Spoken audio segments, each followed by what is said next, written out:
Alhamdulillah wassalatu wassalamu ala Rasulillah nabiyyina wa sayyidina Muhammad ibn Abdullah wa ala alihi wa sahbihi wa man walah wa ba'd. Kita mengawali kajian ini dengan memuji dan bersyukur pada Allah Subhanahu wa taala yang masih memberikan kesempatan kita untuk berkehidupan di saat sebagian mungkin kolega, saudara, saudari kita ada yang telah mendahului kita. Kita doakan semoga yang telah mendahului kita diberikan rahmat Allah Subhanahu wa taala, diberikan kasih, sayang, dan cahaya di alam kuburnya.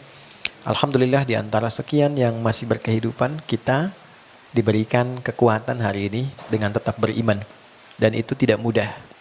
Nikmat beriman tidak bisa dibeli dengan apapun, adalah hidayah termahal yang berupa anugerah yang perlu dijaga. Dan di antara sekian hamba Allah yang beriman itu, kita yang punya kesempatan untuk menguatkan keimanan kita dengan belajar di rumah Quran Musawarah ini, dan ayat tentang kajian dibuka dengan iman. Kalau kita baca di surah Al-Mujadalah misalnya, di ayat yang ke-11, Allah jelas mengawali ayatnya dengan kalimat iman. Ya ayyuhalladzina amanu idza qila lakum tafassahu fil majalis. Hai semua orang yang beriman. Teman-teman, ada rumus begini. Jadi kalau di Al-Quran dibuka ayat dengan kata iman, maka yang pertama, informasi yang disampaikan setelah kata iman itu, maka menjadi parameter atau ukuran tingkat keimanan pemiliknya. Semakin bersemangat menunaikan, ini pertanda imannya sedang baik atau sedang ingin dikuatkan oleh Allah. Ya. Nah, tapi kalau misalnya ada rasa malas, turun semangat, ini menunjukkan ada kondisi iman yang lemah yang perlu diantisipasi. Oke, kita coba, saya izin berdiri dulu. Mohon maaf, saya mohon maaf kalau duduk saya agak lebih tinggi ya. Yang pertama, seperti kita ketahui penanggalan kalender di dalam Islam disebut apa? Oke, hijrah atau hijriyah? Ya, yang hijriyah angkat tangan. Gak apa-apa, menang gak dapat hadiah, salah pun tidak berdosa. Yang hijrah boleh angkat tangan. Sisanya Allahu a'lam ya. Oke, gak apa-apa. Oke, kita tuliskan ini ada hijrah. Maaf, di belakang kelihatan ya? Ibu kelihatan? Iya, gak, maksud saya ini kelihatan papan tulisnya. Saya tahu ini belum tampak, kelihatan ya? Saya tulis. Ibu rajin nyimak ya ini. Saya memang tidak merencanakan untuk bilang, belum saya tulis tidak. Saya pastikan. Ini ada hijrah, gini. Ini besarkan, hijrah. Nah, hijrah. Oke. Kemudian di sini ada hijriyah. Hijriyah. Oke. Hijriyah. Dah, pelan-pelan. Hijrah ini secara singkatnya itu berpindah. Nah ya? Secara singkatnya apa? Berpindah. Tapi asalnya tidak menuntut perpindahan tempat. Oke? Berpindah dari satu kondisi yang kurang baik pada kondisi lain yang lebih baik. Itu hijrah. Kalau pindah tempat, saya pindah dari sini ke sini. Itu orang Arab tidak menyebut hijrah. Oke? Dia menyebutnya dengan intiqal. Ana antaqil min huna ila huna. Ana antaqil min Bekasi ila Bintara. Saya mau pindah dari Bekasi ke Bintara.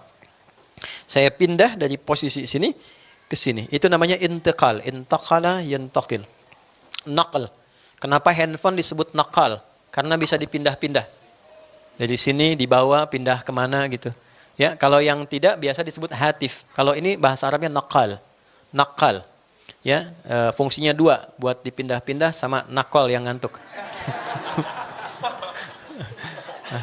Nah, ini pindah. Berpindah dari satu kondisi kepada yang lebih baik. Lebih baik. Jadi bukan baik ya, tapi lebih baik. Ya. Oke, berpindah pada kondisi yang lebih baik. Itu dulu. Nah, kalau kita ingin ikut berupaya pindah kepada yang lebih baik itu, maka sertakan ya setelah huruf kedua sebelum akhir di sini. Ini ya-nya. Sini pindah. Ya ini namanya ya nisbat, namanya nisbat. Dinisbatkan pada sesuatu. Nabi kita Nabi Muhammad. Saya ingin ikut Nabi Muhammad, pengikutnya Nabi Muhammad, disebut Muhammadi. Oke? Indonesia itu negerinya, negaranya. Orang Indonesia yang ikut ke Indonesia, Indonesi. Gampang tinggal tambah i di ujungnya. Ya? Malaysia, Malaysia. Amerika, Amerika. Ya? Gampang kan? Baik ya. Wah, saya misalnya senang barang-barang bekas. Jadi nggak bekas, itu salah itu. Itu tidak. Nah, itu utak-atik namanya ya. Ini nisbat hijri. Nah, sekarang apa yang diikuti? Apakah ikut pindahnya aja? Atau kalau kita mau ikut nilai-nilai yang terdapat di dalamnya, yang kita sebut lebih baik itu. Saya pengen ikut sifatnya, saya pengen ikut hikmahnya, saya pengen ikut karakternya, ya kan? Berpindah kepada yang lebih baik. Yang lebih baik itu apa? Karakternya kah? Sifatnya kah? Ya kan?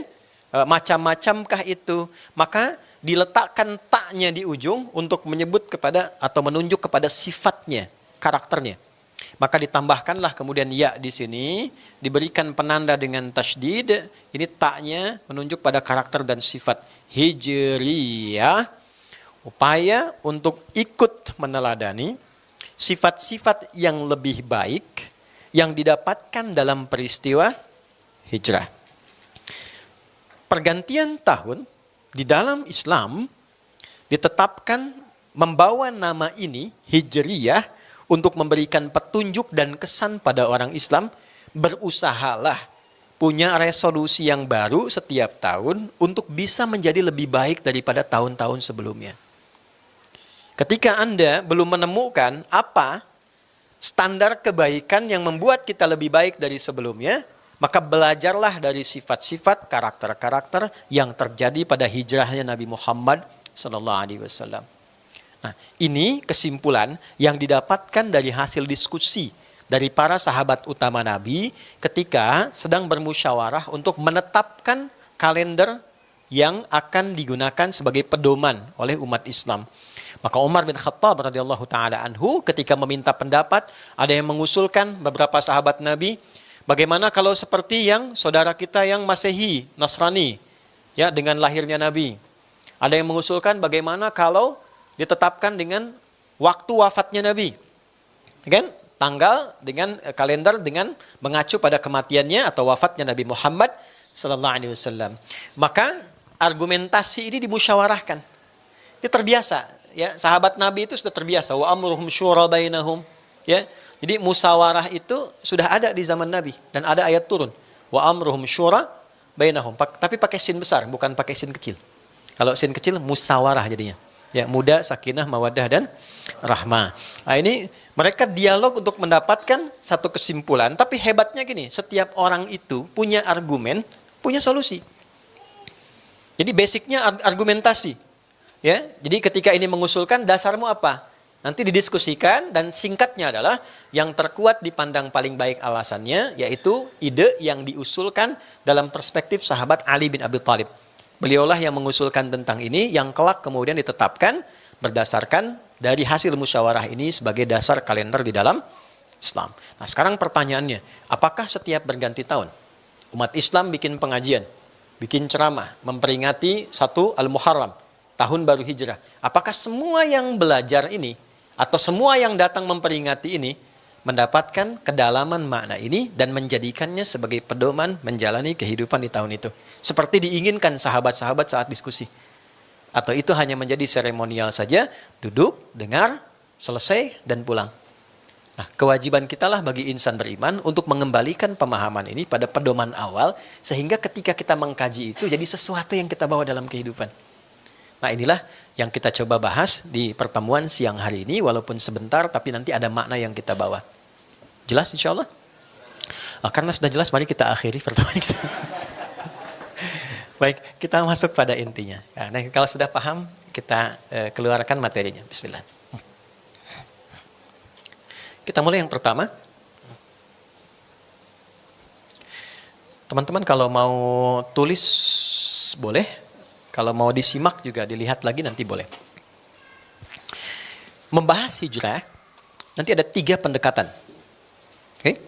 1, pendekatan dalil. Dari Al-Quran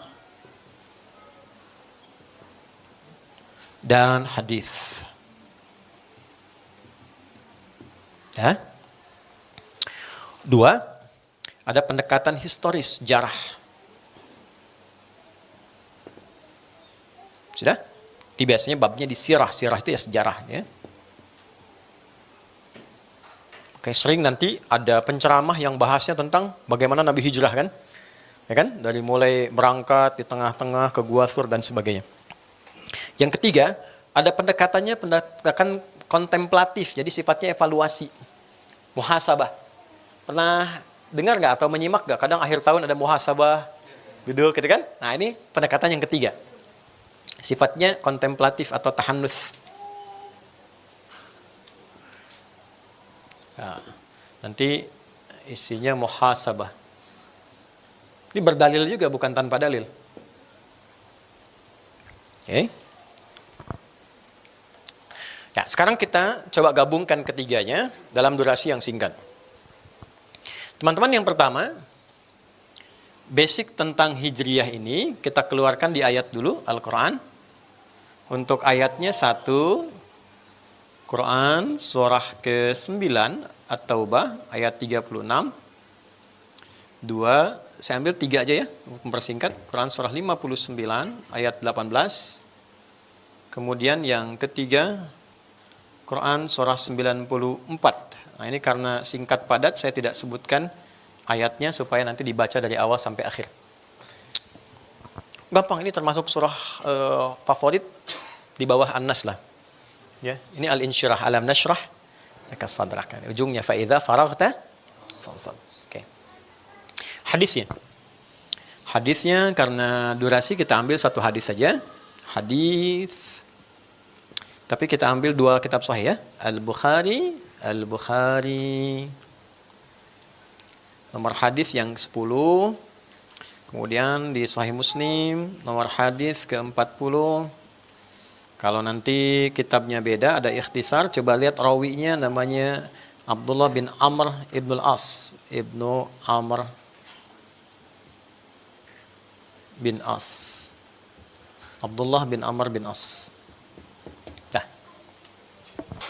yang ini nanti kita turunkan. Sudah? Baik, kita mulai ya. Yang pertama Quran surah Quran surah 9 At-Taubah. Bismillahirrahmanirrahim. Inna iddatasy syuhuri 'indallahi 12 syahran fi kitabillah. Yauma khalaqas samawati wal arda minha arba'atun hurum. Dzalika ad-dinul qayyim fala tadhlimu fihinna anfusakum. Ada ayatnya? Oke. Sampai di situ dulu. Yuk kita mulai pelan-pelan baca, terjemahkan, pahami dengan tafsir. Inna, saya terjemahkan dengan kaidah bahasa Arab ya. Nanti supaya adik-adik santri nanti bisa belajar. Jadi kalau kalian belajar nahwu itu ada huruf namanya an-nawasib. Ya, inna harfun nasbin wa taukidin tansibul isma wa tarfa'ul khabara mabniyun 'alal fathi la mahalla lahu minal i'rabi. Oke. Inna itu huruf yang berfungsi menyampaikan informasi dan menanamkan informasi itu kepada hati terdalam supaya tidak ragu. Namanya nasab. Ya, nasab itu bukan hanya menjadikan kalimat berharokat fathah atau kasrah. Oke, tapi menanamkan informasi itu ke hati supaya nggak ragu. Orang Arab katakan begini, nasabar rajulu asahu fil ardi. Seseorang menancapkan tongkatnya di tanah sampai kuat sehingga nggak goyah. Jadi kalau teman-teman baca Quran, menemukan inna di awal ayat, oke? Inna di awal ayat, ya, wal asr. Innal insana lafi khusr. Cara menerjemahkannya begini, ya. Yakinkan pada hatimu yang paling dalam, jangan pernah ragu. Innal insana, bahwa manusia dengan segala kesibukannya itu lafi khusr, berpotensi akan rugi. Ya, kapan ia rugi? illal ladzina amanu, ketika tidak menggunakan waktu yang diberikan dengan baik untuk menguatkan iman. Wa amilus salihat, dan iman yang baik itu mengarahkan seluruh perilaku menjadi perilaku yang mulia. Karena itu di Quran semua tindakan perilaku kita itu disebutkan imannya dulu, baru kemudian fungsinya. Mata misalnya ya, mata kan normalnya melihat kan? Tapi bagi kita itu imannya dulu. Kullil mu'minina, katakan pada pria yang merasa punya iman, pakai imannya untuk menjadi lentera bagi pandangannya. Jadi matanya melihat dibimbing oleh iman. Yang menurut imannya tak baik dipandang, maka dia akan palingkan. Maka standarnya standar iman. Karena itu nggak bisa sama. Ya mungkin menurut orang lain ini baik, budayanya bagus. Tapi menurut imannya ini kurang baik. Nanti ada alasannya, kenapa ini harus dipalingkan, nanti ayat lain mengurai. Ini loh alasannya. Dampak nggak baiknya seperti ini, pengaruh ke dirimu akan begini. Ya, jelas di sini? Oke, kembali dengan cara memahami yang sama.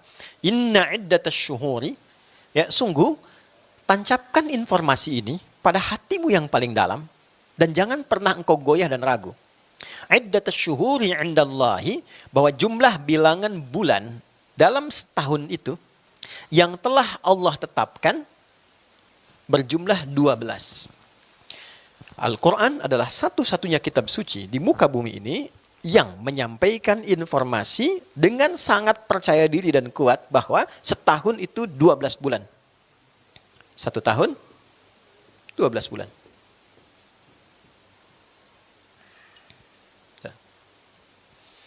Dulu pernah ada dari kalangan Romawi ingin membuat satu sistem menggunakan tambahan 13 bulan dan tidak berhasil, nggak seimbang.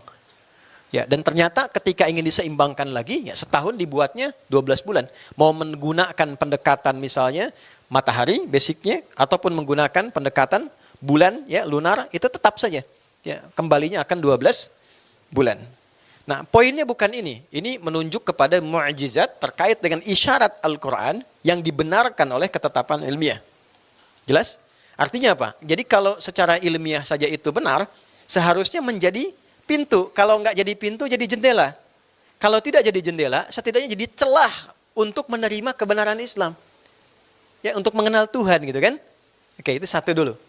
Kemudian, Yauma khalaqas samawati wal arda minha arba'atun hurum. Sejak Allah mencipta langit dan bumi untuk berkehidupan, maka bersamaan dengan penciptaan langit dan bumi ini, dihadirkan pula durasi waktu yang dijalani. Bahasa gampangnya begini. Ini Allah ciptakan langit sebagai naungan, ciptakan bumi tempat beraktivitas. Lalu kita kan diminta beraktivitas kan? Ya, di bumi ini dengan pilihan yang kita bisa ambil. Untuk beraktivitas ini Allah kemudian tetapkan durasi waktu. Dibuat sistem waktu. Salah satunya setahun ada berapa? 12 bulan. Nanti sebulan ada sekian pekan. Nanti dari pekan ada sekian hari.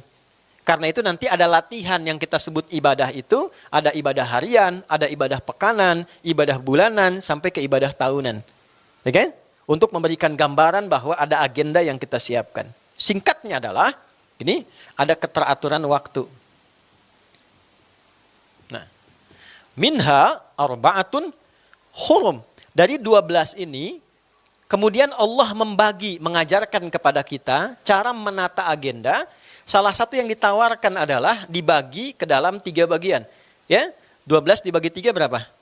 4 kan? Ya, kalau bahasa bebasnya gini tafsirnya. Hei, aku kasih setahun 12 bulan. Jangan dijalani begitu saja. Cuman makan, tidur, berangkat, gak tahu arah. Engkau bikin agenda. Setidaknya engkau coba bagi deh. Setahun dalam bagi 3 bagian 4 bulan. Misalnya kan? 4 bulan, 4 bulan. 4 bulan mau dibuat apa? 4 bulan dibuat apa? 4 bulan dibuat apa? Ya kalau di luar kadang-kadang kan dibagi ke dalam musim-musim kan? Oh ini musim ini saya kerjakan ini, musim ini saya kerjakan ini. Ketika ada musim panas saya kerjakan ini, musim dingin saya kerjakan ini. Demikian seterusnya. Secara singkatnya ayat ini ingin mengajarkan kepada kita hendaklah manusia punya keteraturan agenda yang ia siapkan. Minimal punya visi hidup dalam setahun itu mau ngerjakan apa. Paham di sini? Ya, kalau belum, Allah ajarkan. Ya, aku saja tetapkan yang 4 itu sebagai bulan evaluasi. Arba'atun hurum. 4 bulan aku tetapkan sebagai bulan terhormat untuk evaluasi. 4 bulan itu yang dimaksudkan 3 berurutan. Dzulqa'dah bulan 11, Dzulhijjah bulan 12, sekarang bulan pertama Al-Muharram, dan Rajab bulan yang ke-7. Wa Rajabun mudhar baina Jumada wa Sya'ban. Jadi 4 bulan. Ya, maksudnya apa? 4 bulan beraktivitas, 4 bulan menikmati hasil aktivitas, 4 bulan evaluasi. Jadi kalau kita bisa bagi seperti itu, teman-teman sekalian, nanti polanya bisa kita terapkan dalam harian. 24 jam misalnya dibagi lagi. Dibagi 4 jadi 6 misalnya kan.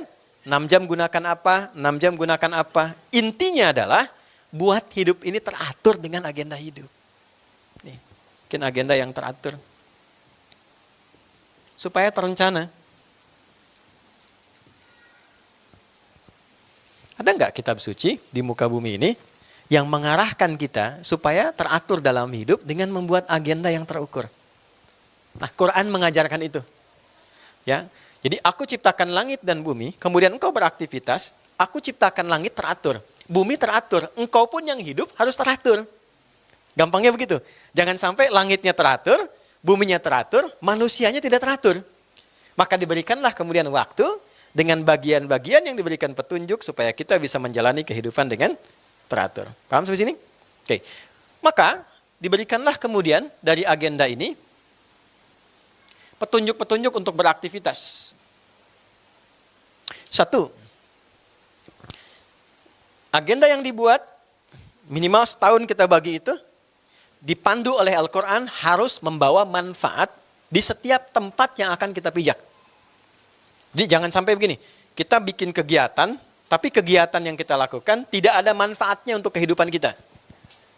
Ya, Anda kerja kan dapat sesuatu, dibawa ke rumah supaya makannya terpenuhi, hidupnya nyaman gitu kan? Ada manfaatnya kan? Nah sekarang pertanyaan dasarnya, tinggalnya di dunia saja atau ada tempat lain yang akan kita tinggali? Nah, jujur ya, jujur nih. Kita di mana sekarang? Bukan, kita di rumah Quran Musyawarah, ini bagian dunia. Dunia.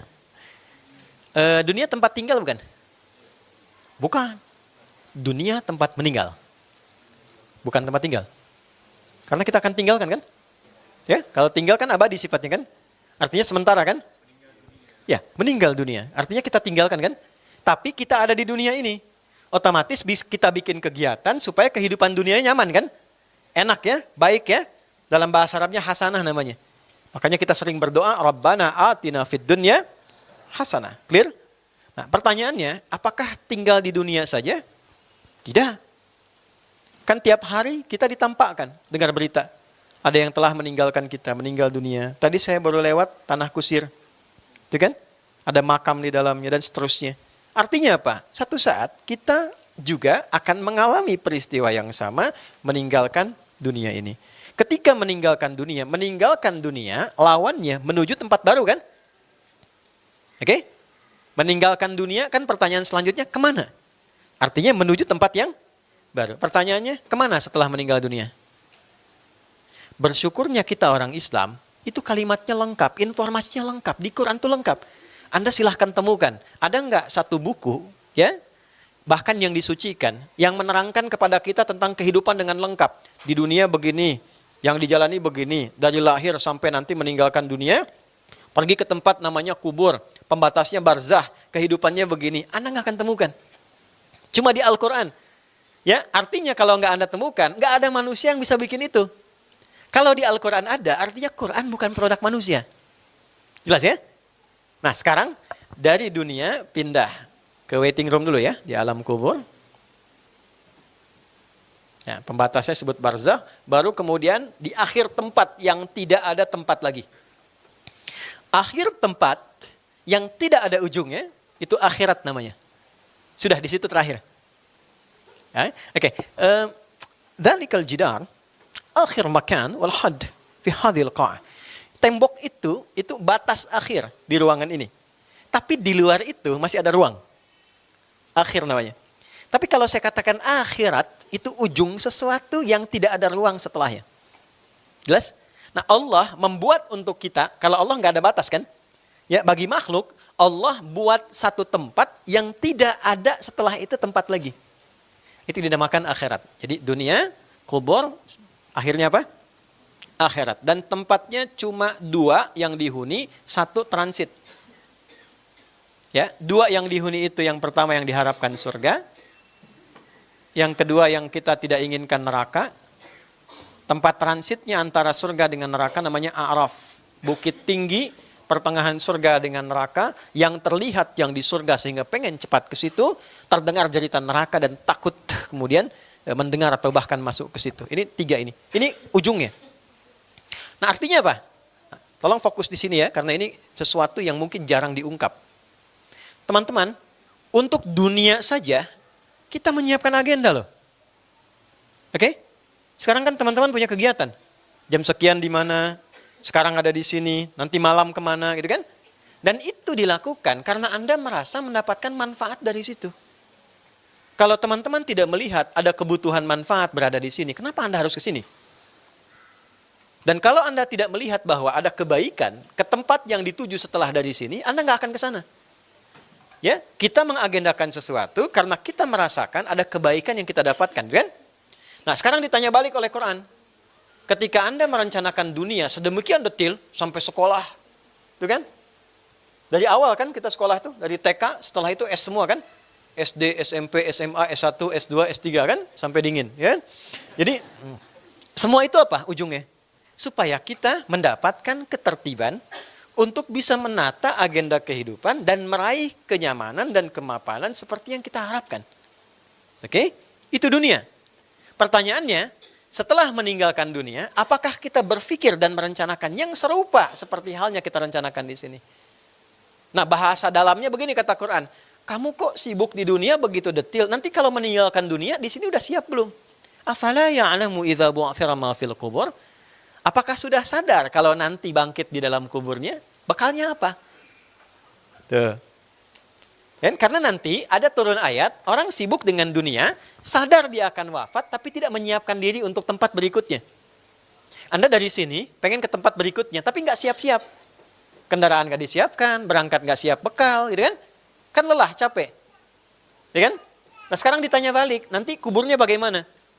Turun ayat di Al-Baqarah ayat 200, ada orang yang itu dunia oriented gitu, sifatnya duniawi saja. Akhirat gimana nanti? Ya, harusnya dibalik kan, nanti bagaimana kan? Wa minan nasi may yaqulu rabbana atina fid dunya. Bukan, enggak usah ngarang ya. Fid dunya wa ma lahu fil akhirati min khalaq. Ada sebagian orang yang orientasi kesibukannya hanya dunia saja dan dia mengabaikan untuk akhiratnya. Gimana nanti aja gitu.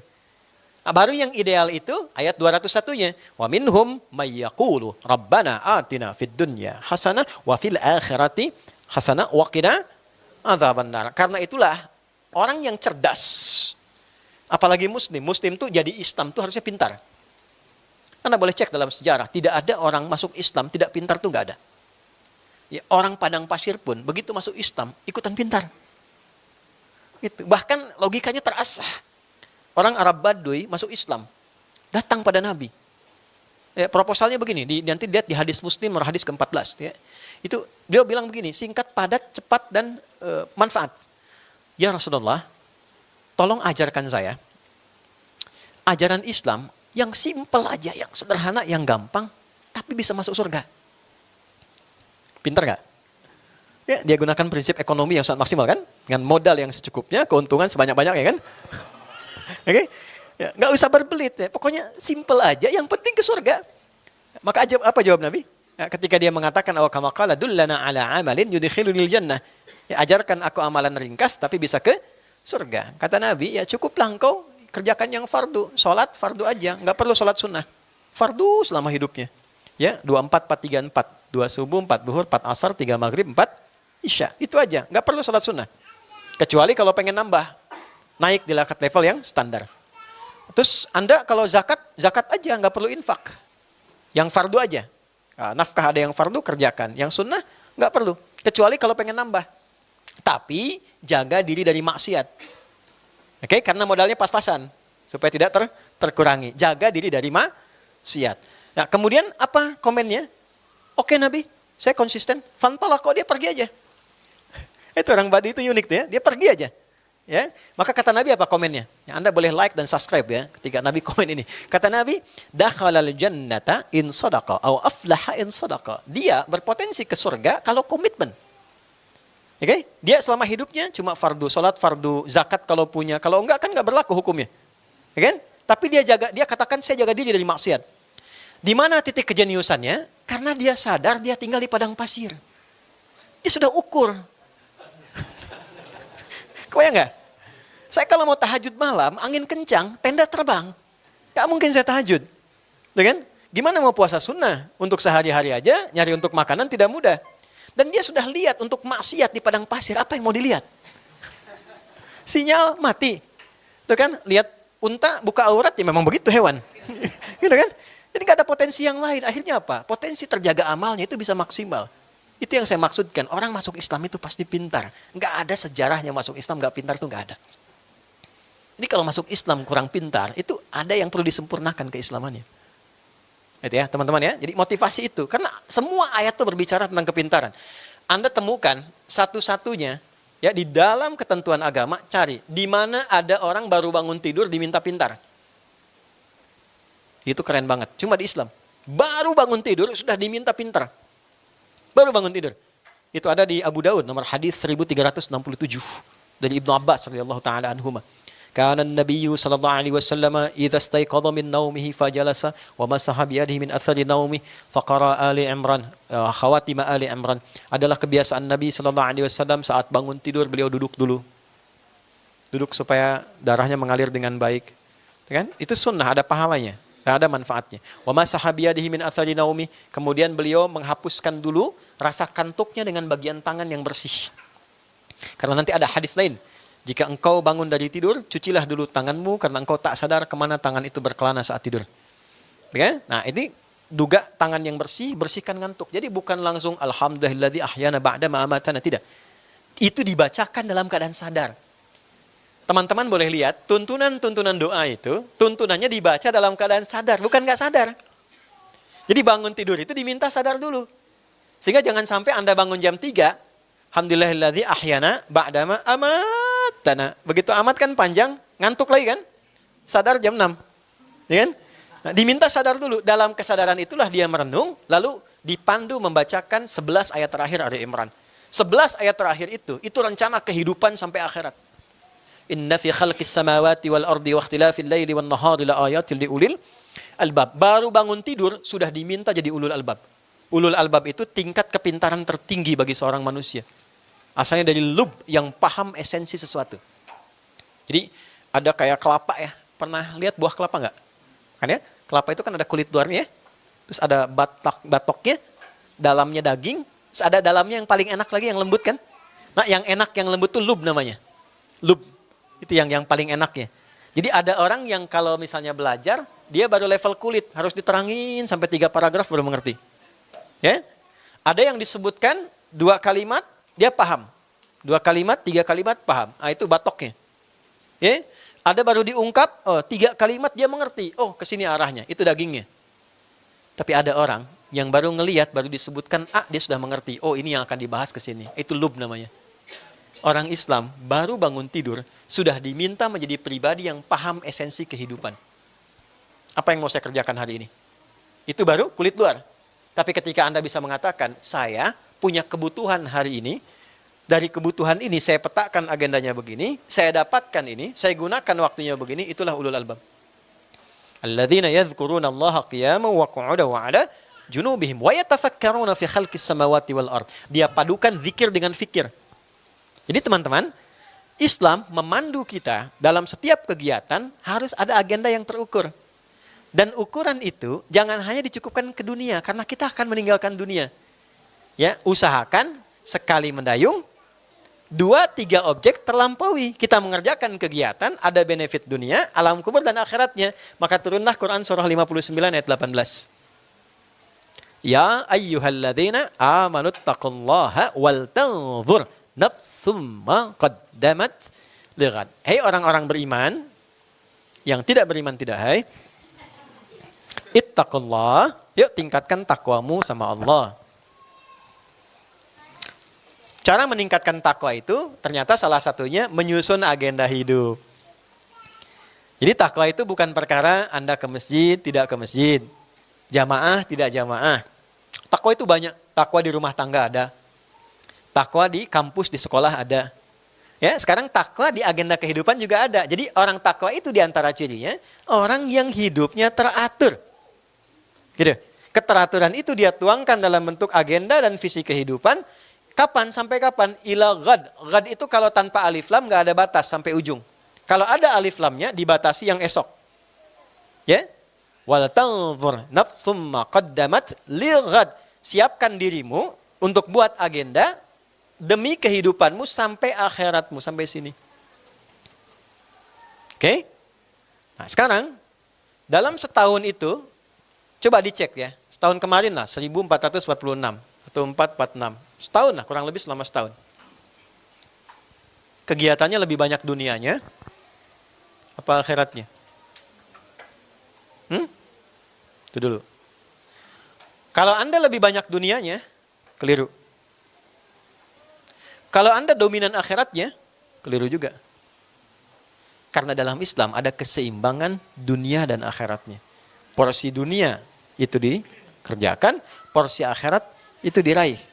Wala tansa nasibaka minad dunya. Jelas sampai sini? Jangan sampai engkau mengejar akhirat lalu engkau meninggalkan duniamu. Tiba-tiba ibu pengen hijrah terus teman-teman berangkat ke gunung aja. Masuk gua, di situ enggak keluar-keluar zikir gitu kan. Nah, itu pun dipandang tidak tepat. Ya, wabtaghi fima ataqallahu daral akhirah. Silakan cari keutamaan akhirat, tapi dalam saat yang sama wala tansa nasibaka minad dunya. Engkau jangan abaikan profesi duniamu. Nah, lalu dibuatlah kemudian indahnya di Quran ini. Dibuatlah kemudian ketertiban. Gimana caranya ngerjain dunia, akhirat dapat. Ya. Mengerjakan dunia dalam saat yang bersamaan ada akhiratnya.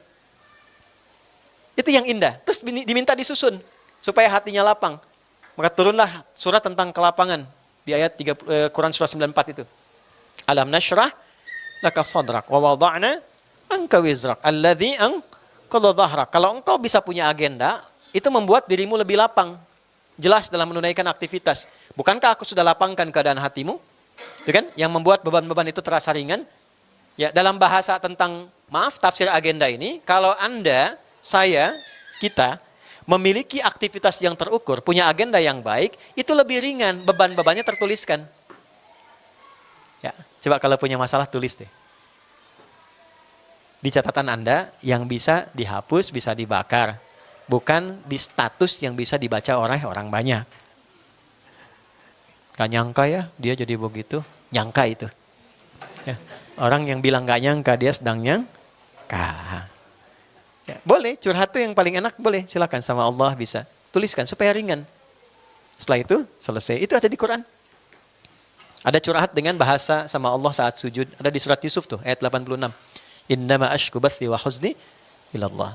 Nah, selebihnya adalah orang-orang yang merumuskan agendanya teratur dengan baik, maka orang itu cenderung lebih lapang, lebih tenang. Maka bagaimana caranya? Dia akan terangkat. Wa rafa'na laka dzikrak. Engkau dulu terangkat, kenapa sulit dengan beban sekarang?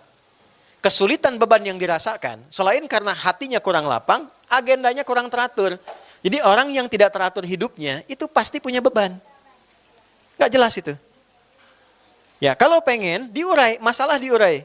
Kegiatan diurai, maka turun ayat berikutnya, فَإِذَا فَرَغْتَ فَانْصَبْ. Kalau Anda sudah selesai yang sekarang, buat agenda berikutnya, siapkan lagi. Nah, kapan buat agendanya? Kita siapkan dari sekarang. Sampai kapan? Sampai ke ujung ini akhirat. Teman-teman kerja ya, saya kan berangkat nih, dapat proyek, ada kegiatan. Dunianya dapat kan? Akhiratnya gimana? Kan bukan perkara sholatnya saja. Karena setiap langkah kita, kalau diniatkan untuk ibadah demi akhirat, itu dapat. Anda merawat anak misalnya, berbakti pada ibu misalnya, itu kan dituliskan pahalanya. Ya, bikin teh, kegiatan biasa, kasih ke ibu kita, ke ayah kita, diberikan. Tapi ketika diniatkan karena Allah, itu punya nilai akhirat. Birrul walidain dituliskan. Itu yang saya maksudkan, sekali mengerjakan, 2-3 tempat terlampaui. Nah sekarang, pertanyaan dasarnya adalah, dari kegiatan setahun, sudahkah agenda itu benar dikerjakan sesuai ketentuan Allah untuk mendapatkan kebaikan di 3 tempat ini? Rumusnya sederhana, amal soleh. Buat agenda amal soleh untuk kebaikan dunianya, kubur sampai akhiratnya. Pekerjaannya itu amal. Pekerjaannya sudah soleh belum? Lisan berkata itu amal. Sudah soleh belum perkataannya? Telinganya mendengar itu amal. Pendengarannya sudah soleh belum? Ya kan? Nah, kalau dipastikan semua kegiatan soleh, maka berbahagialah. Potensi akhiratnya lebih dekat ke surga. Karena surga itu di Quran ketika pertama disebutkan, itu sandingannya dengan ini, amal soleh. Ada di Al-Baqarah ayat 25. وَبَشِّرِ الَّذِينَ آمَنُوا وَعَمِلُوا الصَّالِحَاتِ أَنَّ لَهُمْ جَنَّاتٍ تَجْرِي مِنْ تَحْتِهَا الْأَنْهَارُ. Muhammad viralkan dan berikan kabar gembira pada hamba-hambaku yang menggunakan imannya untuk mengoleksi amal soleh. Jadi kalau bicara, dia pastikan bicaranya baik, Allah senang. Kalau bekerja, dia cari pekerjaan yang tidak punya masalah dengan ketentuan Allah. Oke? Apapun yang dia kerjakan, dia pastikan berusaha soleh. Kata Allah, kasih kabar gembira pada orang yang komitmen demikian, anna, tanamkan pada hati mereka, jangan sampai ragu, lahum jannatin tajri min tahtihal anhar. Aku sediakan aneka surga sesuai dengan amal soleh yang mereka kerjakan. Di surga itu nanti ada 8 pintu, setiap pintunya itu depannya tulisannya amal soleh. Pintu puasa, pintu zakat, pintu sholat, pintu berbuat baik pada orang tua, pintu macam-macam. Itu yang memanggil kita pulang saat di akhirat. Gak bisa klaim, pintunya manggil sendiri. Nanti ada algoritmanya. Begitu tersambung, frekuensinya masuk kita. Kalau bukan penghuninya gak bisa ngaku-ngaku. Aku dipanggil, tiba-tiba gak bisa masuk. Itu otomatis itu. Oke? Nah sekarang, kembali. Berapa banyak amal soleh yang kita kumpulkan selama setahun ke belakang? Bicaranya sudah soleh belum? Bandingkan dengan yang kedua. Yang konsekuensinya ke sini, ke neraka. Amal salah. Beda tipis. Oke? Ada soleh, ada salah. Bukan salah yang pemain bola ya, Liverpool. Yang temannya dia Toyota meninggal kemarin dalam kecelakaan itu ya. Amal soleh, amal salah. Oke, sekarang. Dalam setahun ke belakang. Jangan setahun lah ya, terlalu jauh. Satu hari kemarin. Kira-kira bicaranya banyak salahnya, banyak solehnya. Kan? Nah, bicara sama siapa aja, keluarin aja. Sama pasangan, sama orang tua, sama kawan. Ya, berpikirnya banyak salahnya, banyak solehnya. Nah, sekarang akumulasikan setahun. Kira-kira kalau itu diakumulasikan, masih bisa layak nggak punya bekal ke surga? Oke? Gitu. Nah ini dulu, renungannya ke situ. Makanya kenapa materi nomor 3 muhasabah sering didahulukan untuk memberikan satu gelombang kesadaran pada diri bahwa kita ini pengen ke surga, yakin meninggal, tapi yakin bahwa saya masih banyak salah. Ya? Terus solusi yang ditawarkan apa? Nah, gini, gampangnya. Yang pengen ke surga angkat tangan. Surganya Firdaus sama Nabi Muhammad. Nah, nggak cukup dengan amin, sebentar dulu. Siapa yang merasa bekalnya cukup untuk ke situ angkat tangan. Siapa yang merasa amalnya banyak yang salah tapi pengen ke surga angkat tangan. Nah ini kan yang terjadi kan. Merasa banyak salahnya tapi pengen ke surga. Dan surganya nggak nanggung Firdaus kan. Oke? Baik, sekarang solusinya apa? Maka dalam rapat itu kembali ke awal tadi. Dalam rapat itulah dibincangkan bagaimana memberikan pedoman yang kita jadikan resolusi sekarang sehingga jadi legasi untuk umat Islam di setiap generasi. Kalau kamu pengen kembali, lakukan begini. Karena inilah yang mencetak generasi-generasi terbaik yang langsung disebutkan oleh Nabi. Ya, khairul qarni, ya, khairul quruni, masa terbaik itu qarni, zamanku. Tsummal ladzina yalunahum. Kemudian setelah itu generasi setelahnya. Lalu generasi setelahnya. Nah, generasi setelah Nabi ini rapat untuk merumuskan apa yang disebut terbaik dari Nabi ini. Maka keluarlah satu kata. Hijrah. Jadi saya 1 jam itu untuk menerangkan itu saja. Hijrah. Jadi hijrah itu bukan ikut kajian, ikut kelompok, membawa tagline. Bukan itu poinnya. Hijrah itu adalah resolusi terdalam yang mengarahkan kita menjadi pribadi yang lebih baik dalam kehidupan. Gitu. Hijrah itu hak semua orang yang ingin pengen baik. Yang ingin menjadi baik. Nah, tinggal pertanyaannya, apakah setiap orang yang hijrah itu memahami dan mengetahui panduan hijrah yang pernah diajarkan Nabi pada para sahabat ini, sehingga dirumuskan dalam rumusan kalender yang tiap tahun kita peringati. Itu intinya. Jelas? Nah, tadi di awal kita sepakat bahwa saya berhenti di 11.30. Nah, kalau teman-teman pengen teruskan 10 menit, saya coba uraikan panduannya, lalu kita berhenti. Bagaimana? Oke, alhamdulillah. Gambaran singkat tadi bisa dipahami ya? Oke. Nah, oleh karena itu, sekarang kita masuk ke hadisnya. Qala haddatsana qala an Abdullah bin Amr bin Al-As radhiyallahu taala anhuma anin Nabi sallallahu alaihi wasallam qala, perhatikan kalimatnya dari Nabi. Al-muslimu man salima al-muslimuna min lisanihi wa yadihi. Wal muhajir man hajara ma nahallahu anhu. Ya, paham? Tidak. Al-muslimu, orang Islam yang sejati itu. Oh, ini standarnya Nabi ya. Orang Islam yang sejati itu, dia punya karakter. Karakter dasarnya man, siapapun dia. Jadi man itu menunjuk objek yang tunggal, tapi sifatnya general. Jadi kalau ada man, rasakan Nabi bicara ke kita secara personal. Ngajak bicara ke kita. Hei Adi, hei Fulan, hei Fulanah, gitu kan. Oke, siapapun dia, lintas jabatan, mau siapapun. Makanya saya senang mengartikan man siapapun. Karena ada kan di mushaf itu man barang siapa kan. Nah, saya sampai detik saya duduk ini, saya belum temukan tuh barang punya siapa tuh. Ya, makanya saya memilih siapapun. Man salimal muslimuna, muslim sejati itu punya karakter standar, siapapun dia. Man salimal muslimuna adalah orang yang menghadirkan kenyamanan bagi orang Islam lainnya. Min lisanihi wa yadihi, dari unsur pokok penting dari tubuhnya, yaitu potensi salah lisan dan tangannya. Awas teman-teman, hati-hati nih ya. Standar Nabi yang pertama, orang Islam yang baik itu, karakter pertamanya, orang yang memberikan kenyamanan untuk orang Islam yang lainnya. Ini singkat, padat, tapi tajam. Ayo, coba lihat hubungan dengan kawan-kawan kita yang muslim dulu. Jangan-jangan sama yang non-muslim baik, sama umat Islam sendiri saling bermusuhan. Hah? Masuk karena beda pengajian jadi tidak berkawan. Hah? Beda ustadz, beda ustadzah jadi tidak berkawan. Berarti melanggar hadis. Terus yang dipelajari apa? Katanya belajar Quran, belajar hadis, belajar sunnah, belajar qiraat. Hah? Cek dulu. Maka kita kalau belajar dengan benar dan sejati, terlepas dari suasana yang ada, kita menghadirkan ketenangan. Berbeda itu nggak ada masalah. Tapi dalam perbedaan itu, ada ruang-ruang kita untuk bisa nyaman bersama, beraktivitas, bersilaturahim dengan baik. Walaupun pilihan itu kembali dengan konsekuensi masing-masing. Nah, tapi yang menarik apa? Ternyata yang disinggung oleh Nabi, itu standarnya adalah lisan dan tangannya. Saya coba cari-cari kenapa yang disebutkan lisan.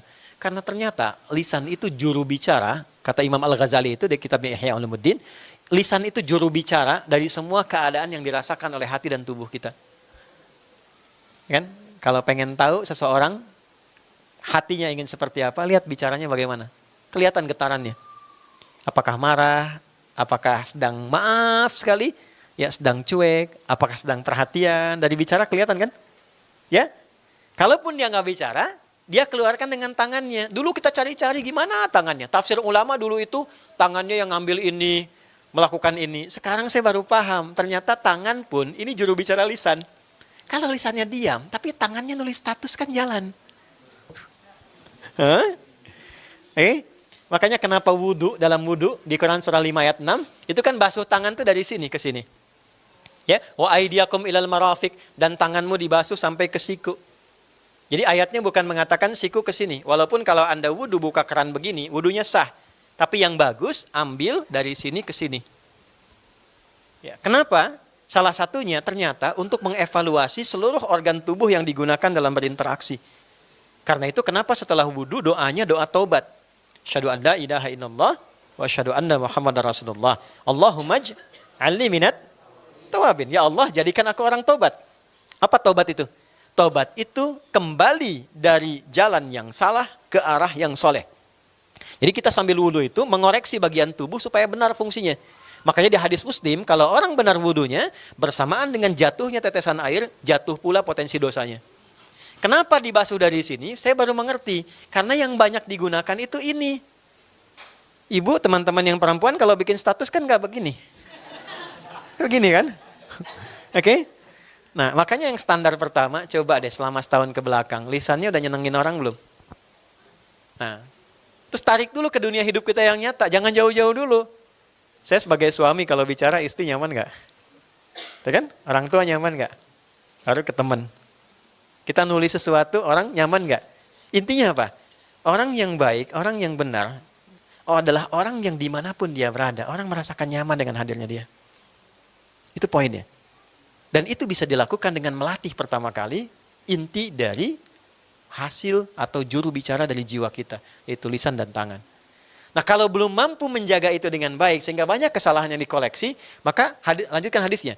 Wal muhajir, dan orang hijrah yang sejati itu, bahasa gampangnya hijrahlah. Oke? Wal muhajiru man hajar, ialah orang yang memutuskan cepat berubah. Muhajir itu orangnya, harusnya kata kerjanya hajar, yang santri ya pakai alif besar, hajar. Tapi ke hadisnya dirubah, dihilangkan alifnya menjadi kecil, hajar. Kalau alif dihilangkan artinya cepat. Kalau Anda merasa kurang bekalnya, terlalu banyak koleksi amal salahnya, cepat berubah. Jangan banyak pertimbangan. Ya, berbuat baik itu disegerakan, jangan banyak dipertimbangkan. Sama dengan taubat. Sebab kalau amal baik itu diundur, berpotensi tidak dikerjakan atau kehilangan kesempatan. Sama dengan taubat diundur, maut bisa datang lebih cepat dari apa yang difikirkan. Oke, maka man hajara ialah orang yang memutuskan cepat berubah menjadi lebih baik. Manahallahu anhu, segala yang tidak baik yang dilarang Allah untuk dirinya. Secara singkat, yang pertama dikerjakan adalah ini tentang kontemplasi dulu. Dari dalil yang disebutkan. Yuk, kalau bicara setiap masuk tahun baru, yang dilakukan apa? Duduk dulu deh. Cek kenali diri kita, Ma'rifatul Insan. Saya menulis buku ada judulnya Ma'rifatul Insan, kenali diri kita.